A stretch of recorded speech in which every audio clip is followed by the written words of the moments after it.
Believe it or not, like you mentioned, that there's a better discussion in Israel on some of these issues than there is here in America, because it's sort of dictated by one group. Maybe it's because groups like that won't invite me to their forums to debate some of these issues. Hi, my name is Jack Hunter. I'm here with Republican presidential contender Ron Paul. Good to be with you today, Ron. Thank you, Jack. Good to be with you. Well, what are the reasons we're sitting here today? A group, the Republican Jewish Coalition, has decided they're having a forum this evening with all of the presidential candidates except you. Now, why would that be?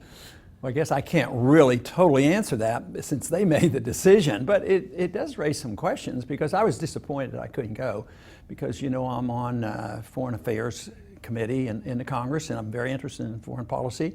I've spoken out about it, you know, about the policies in the Middle East and the wars going on and the military-industrial complex. So I have views, but they are different than the other candidates. So my guess is that my views weren't welcome. But what about just this whole idea of having a discussion?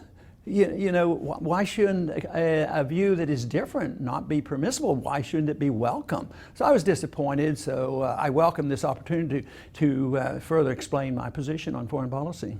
There was a time in the 1980s when you strongly disagreed with Reagan, President Reagan, and your party. It was when Israel attacked a nuclear reactor in 1981. Almost the entire U.S. Congress voted to condemn that act, and you were one of the few Republicans who stood up and said that Israel should not have to answer to America for how she defends herself. Why shouldn't Israel be allowed to defend herself in any way she sees fit without listening to the dictates of the United States? Right.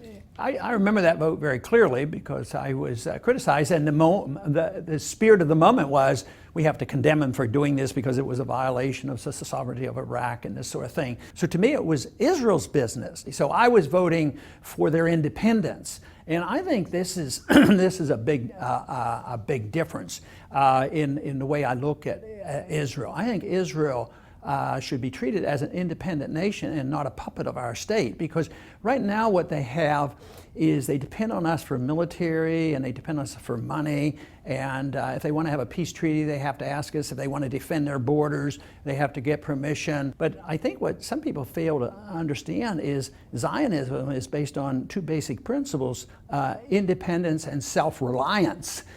So those are two very important issues.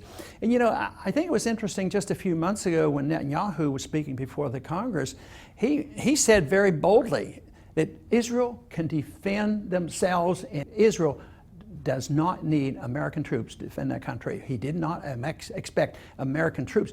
Does that mean we shouldn't be friends with Israel? No, we should treat them as our best friend. You know, we should be trading with them and going back and forth and facilitate friendship, which we do.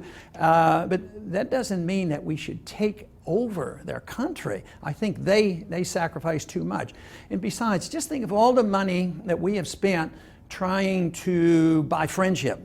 Best example would be Egypt. We've given Egypt over the years $40 billion so they won't attack Israel. And I guess some people say, well, that was a good investment. But how did it end up? It ended up with the people turning against Mubarak.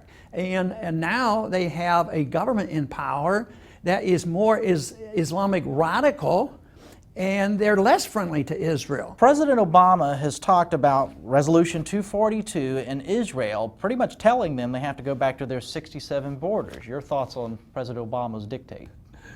Well, being a non-interventionist, I believe that we shouldn't tell Israel what to do. They should decide where the borders are, and I think it's wrong. I certainly wouldn't dictate to Israel where their borders should be, and they should work it out with their neighbors.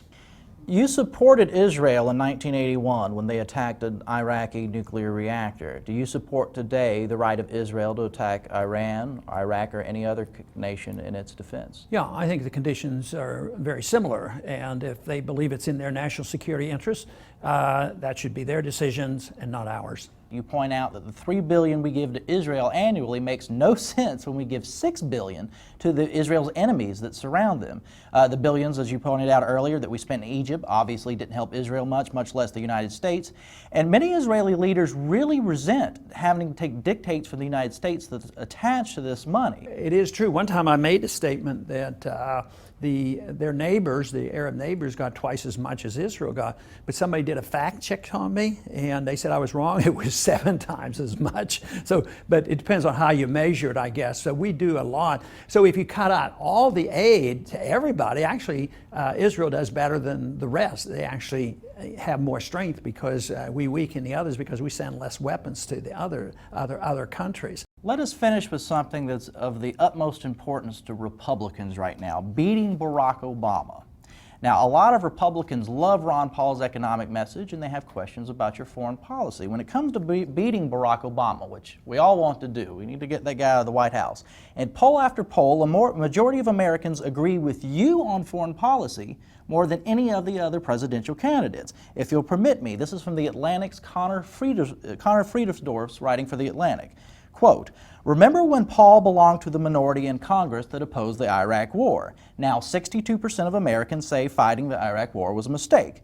You know the Republicans who criticized Obama for presiding over the end of America's military presence in Iraq? Well, like Paul and unlike Obama, 78% of Americans support full withdrawal. And in Afghanistan, another country that Paul wants to leave, 2/3 of Americans want to see troop levels reduced. No other Republican presidential candidate does well with independent voters. This is about 20% of the electorate, the people who decide any election, other than you.